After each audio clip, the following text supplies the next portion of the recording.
গাধাকে সৃষ্টি করার পর তাকে বলা হলো সকাল থেকে সন্ধ্যা পর্যন্ত তাকে ক্লান্তিহীন পরিশ্রম করতে হবে, সারা জীবন তাকে পিঠে ভারী বোঝা বইতে হবে, খেতে পাবে শুধু ঘাস, আর তার মাথায় কোনো বুদ্ধি থাকবে না। তার আয়ু হবে 50 বছর। গাধা করজোড়ে সৃষ্টিকর্তাকে বলল, আমি এত বছর বাঁচতে চাই না, আমাকে 20 বছর আয়ু দেওয়া হোক। সৃষ্টিকর্তা সেটাই মঞ্জুর করলেন।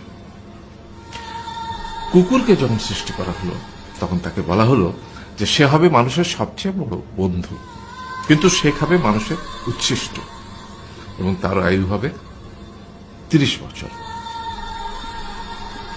কুকুর সৃষ্টিকর্তাকে বলল, আমি এত বছর বাঁচতে চাই না, আমাকে 15 বছর আয়ু দেওয়া হোক। সেটাই মঞ্জুর করা হলো। এরপর বানরকে বলা হলো, তুমি শুধু গাছের এ ডাল থেকে ও ডালে ঝুল খাবে এবং নানান রকম ফন্দি ফিকির করে মানুষকে আনন্দ দিবে, তোমার আয়ু হবে 20 বছর। বানর বলল, আমি 20 বছর বাঁচতে চাই না, আমাকে 10 বছর দেওয়া হোক। সেটাই মঞ্জুর করা হলো।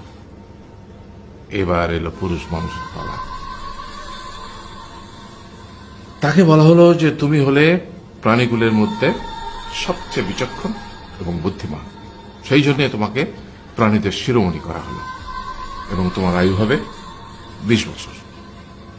তখন পুরুষ মানুষ বলল, করজোড়ে বলল সৃষ্টিকর্তাকে যে 20 বছর আয়ু অত্যন্ত কম, হে প্রভু, আমাকে ওই গাধার সে যে 30 বছর আয়ু চায়নি সেটা আমাকে দেয়া হোক, ওই যে কুকুর 15 বছর ফিরিয়ে দিয়েছিল সেটাও আমাকে দেয়া হোক, আর যে বানর 10 বছর নেয়নি সেটাও আমাকে দেয়া হোক। 20 বছর অত্যন্ত কম, আমি দীর্ঘদিন বাঁচতে চাই। সৃষ্টিকর্তা সেটাও মঞ্জুর করলেন। তারপর কি হলো? সেই থেকে ছেলেরা পুরুষ মানুষ হিসেবে বাঁচে 20 বছর, তারপরের 30 বছর সংসারের বোঝা পিঠে করে বয়ে বেড়ায়, সেটা কার মতো? গাধার মতো। তারপরের 15 বছর সে তার ছেলে মেয়েরা যা দেয় সেই রকম ঠিক কুকুরের মতো উচ্ছিষ্ট খেয়ে বাঁচে। আর তারপরে বৃদ্ধ বয়সে ঠিক বানরের মতো, যেমন গাছের এডাল থেকে ওডাল ঝুল খায় বানর, তেমনি এই ছেলের বাড়ি থেকে ওই ছেলের বাড়ি, আর নানান রকম ফন্দি ফিকির করে তার নাতি নাতনিদের আনন্দ দেওয়ার চেষ্টা করে।